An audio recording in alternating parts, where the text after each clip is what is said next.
This is the word of the Lord.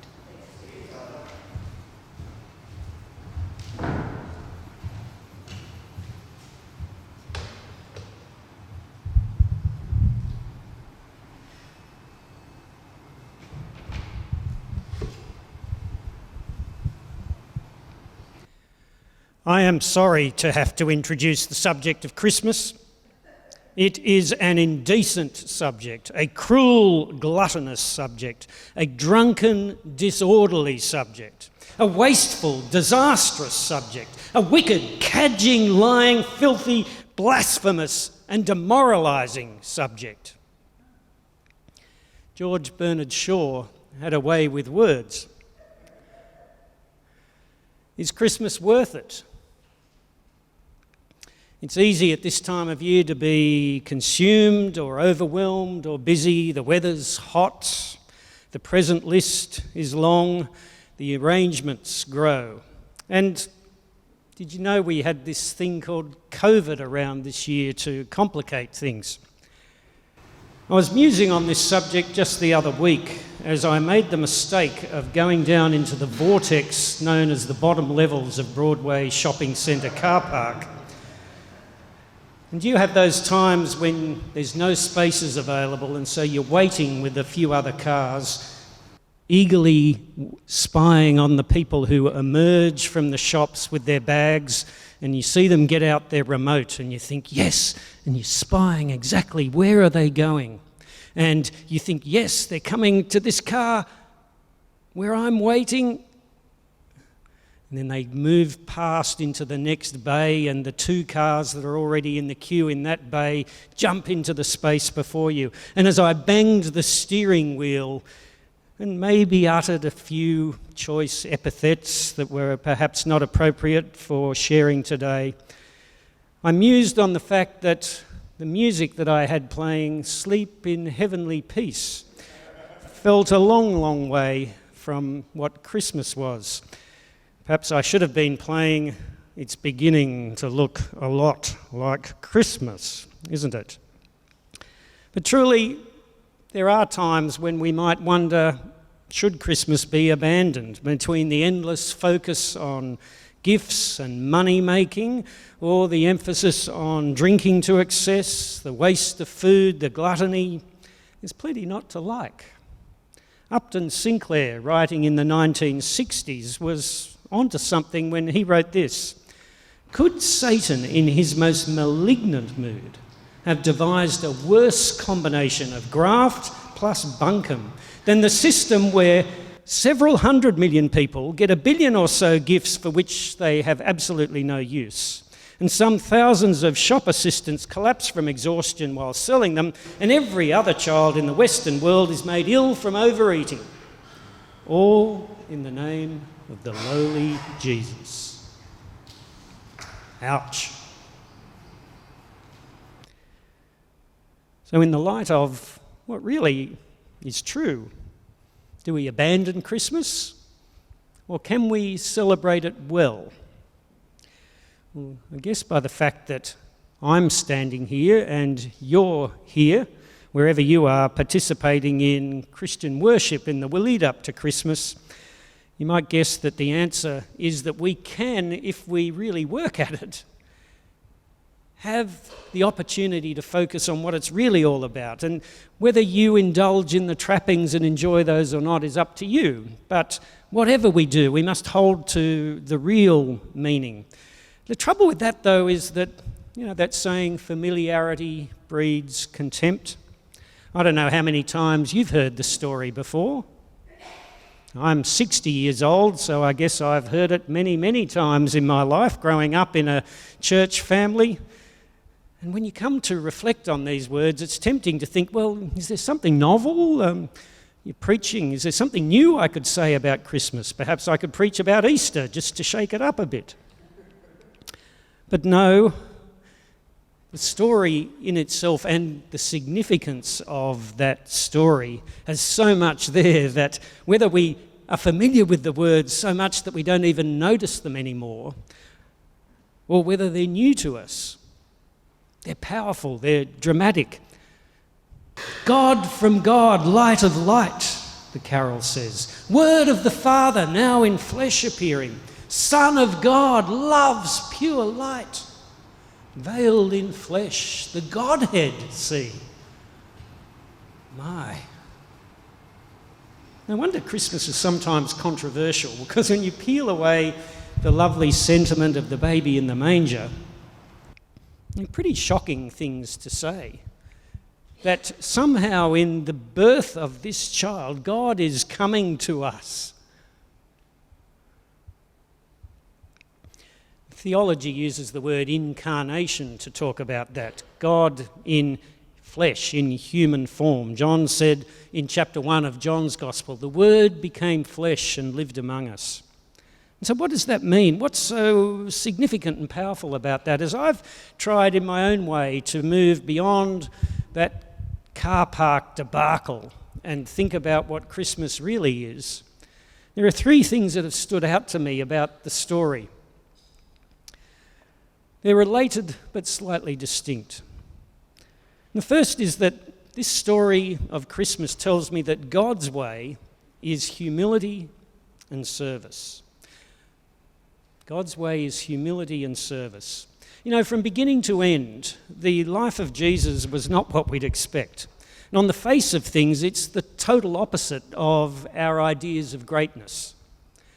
I've noticed that when celebrities or royalty have a child, it usually runs a particular pattern. There are announcements made, there are photos of the pregnant mother who always, contrary to some of my experience, seems to be glowing and happy and saying it's a wonderful experience.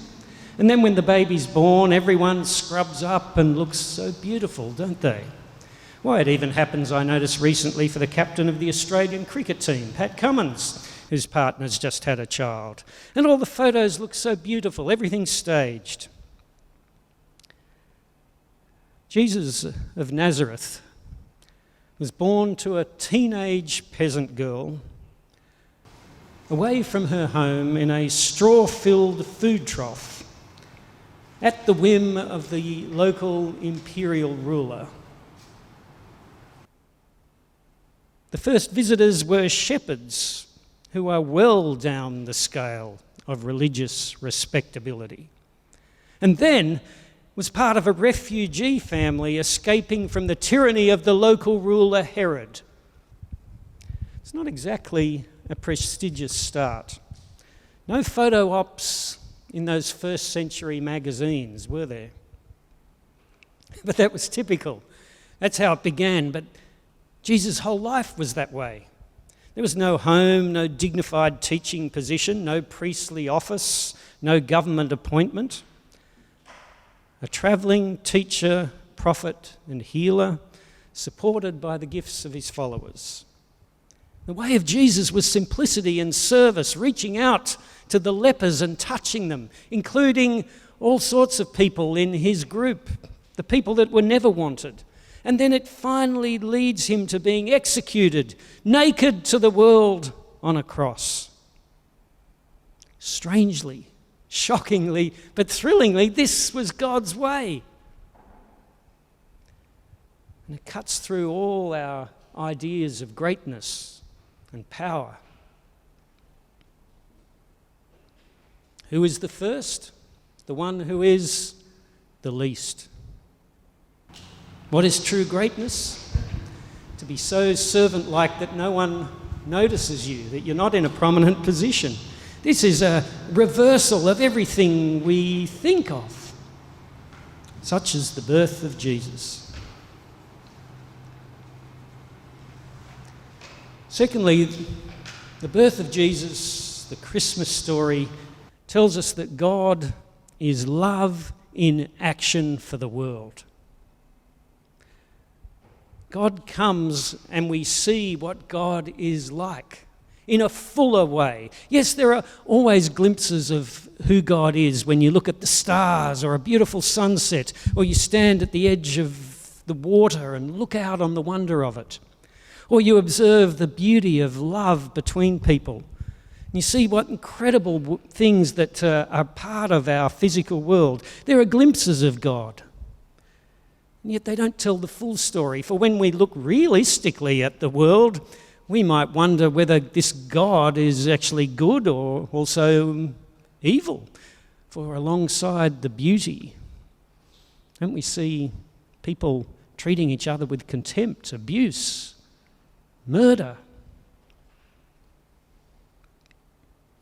Looking out at things, we might have a sense that there's something out there, and many people would talk about this, there's a someone or a something out there, but is it an impersonal force or is it personality? Is it good or is it evil? Or is it a mixture of both? Or are there all these powers fighting each other?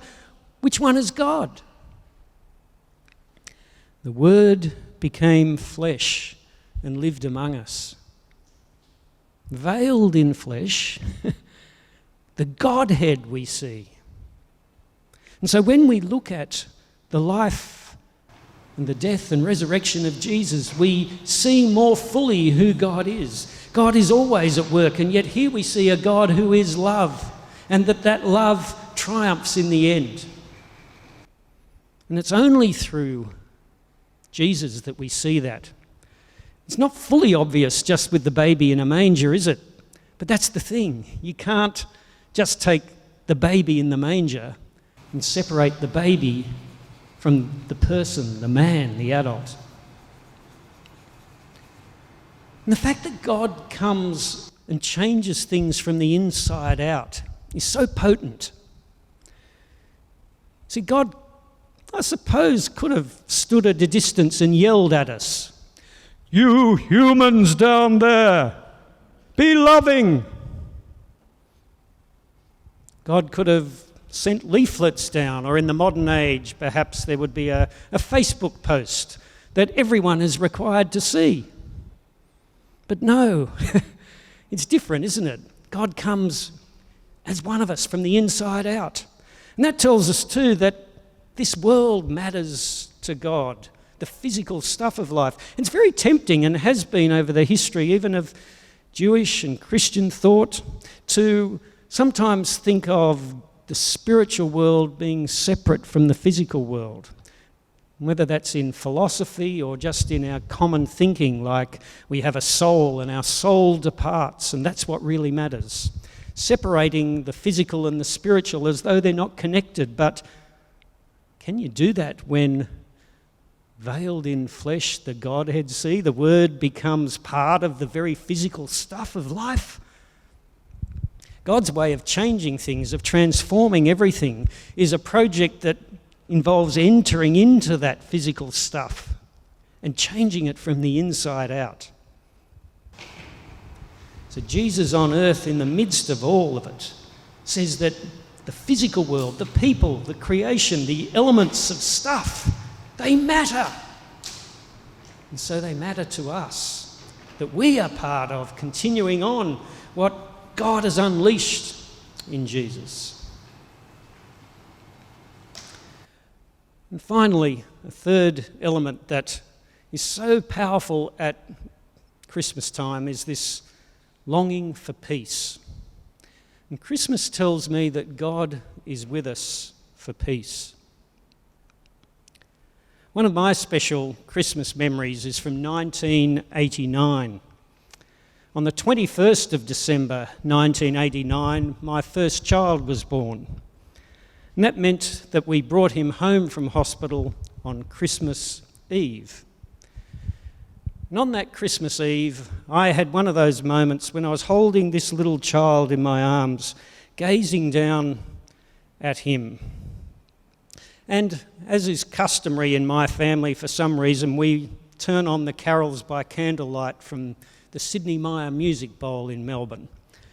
And as I held this child and they were singing "Away in a Manger," I realised that that carol was totally wrong. No crying he makes. Here I was holding this child while it was wailing at me, thinking, what on earth do we do now? How do you make them stop? Well, somehow he did. And another carol played, "Silent Night."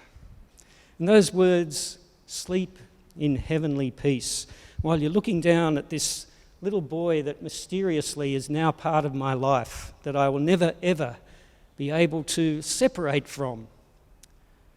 All is calm, all is bright. Sleep in heavenly peace.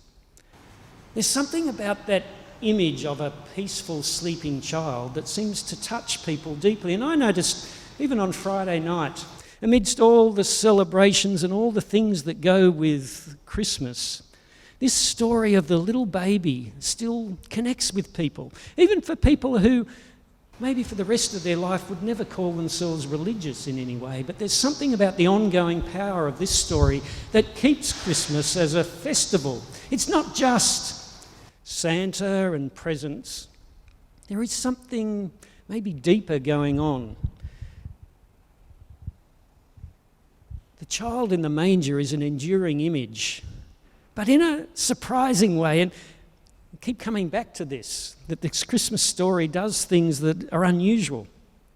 For the peace that emerges, that Christ brings, is in the midst of that story of a family who've run away not run away, but have had to go to Bethlehem, away from the family home, finding whatever accommodation they could at the orders of the imperial rulers. And then all the ordinariness of that and the conflict that became part of Jesus' life. This is not peace as though it's having a lovely holiday and lying on a beach with not a care in the world. This is not peace that we might even idealise as heaven, where we're floating on a cloud and all is lovely. This is peace that's hard won in the midst of it all. But in that, God is present. God's love is present. And that becomes the opportunity for, in the midst of our life, whether it's the busyness and craziness of Christmas or the uncertainty of COVID, or whether it's our personal circumstances or the relationship issues and the things that come up at Christmas and New Year, where we look on our life and sometimes get confronted with all the things we wish were different or that are painful. In the midst of that, God says, my peace I leave with you. And it's the peace of knowing that you are loved. The peace of knowing that even in your circumstances, God is with you to work for light and love. And this one who was born, who grows and lives and dies, embodies the fullness of that. And so wherever we are today and whatever is swirling around in our thoughts and our lives, know this, that God's love is for us, and Christmas tells us that. Christmas tells us that God's peace is here, for God has come. The Word became flesh and dwelled among us, full of grace and truth, and we have beheld his glory as of the only Son from the Father. May that love and peace be ours this Christmas. Amen.